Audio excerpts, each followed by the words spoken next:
ગાંધીધામ ખાતે રાજ્યના ગૃહમંત્રી હર્ષ સંઘવીનો આજે લોક દરબાર યોજાઈ રહ્યો હતો, ત્યારે આમ આદમી પાર્ટીના નેતા સંજય બાપટ સહિતના કાર્યકર્તા પદાધિકારીઓ લોક દરબારમાં જતા હતા, ત્યારે ગાંધીધામ પોલીસે તેમને અટકાવતા ભારે શાબ્દિક ટપાટપી થઈ હતી.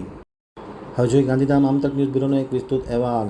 આજે રાજ્યના ગૃહમંત્રી હર્ષ સંઘવી અને પોલીસ વડા સહિતના અધિકારીનો ગાંધીધામ ખાતે લોક દરબાર યોજાઈ રહ્યો છે, ત્યારે આમ આદમી પાર્ટીના સંજય બાપટ સહિતના કાર્યકર્તાઓ અને પદાધિકારીઓ આ લોક દરબારમાં હાજરી આપવા માટે પહોંચ્યા, ત્યારે પોલીસે તેમને અટકાવ્યા હતા.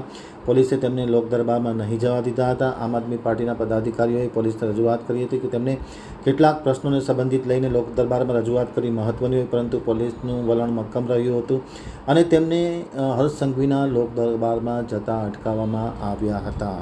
આજ રોજ તારીખ 23/7/2025ના દિવસે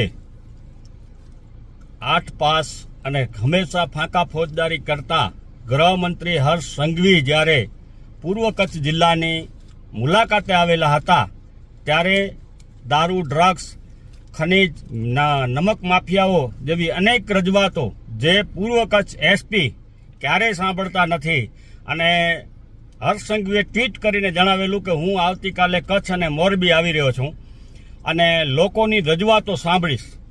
આ રજૂઆતો સાંભળવાની વાત કરેલી એના અનુસંધાને આમ આદમી પાર્ટી પૂર્વ કચ્છ જિલ્લાની ટીમ અને અમારા પૂર્વ કચ્છ જિલ્લાના પ્રમુખ એવા કાયનાતબેન અંસારી રજૂઆત કરવા માટે એસપી કચેરી પહોંચે છે, ત્યારે આ ડરપોક એવા ગૃહમંત્રી અને હપ્તાખોર પોલીસ દ્વારા એમને એક રૂમની અંદર નજરકેદ કરવામાં આવે છે.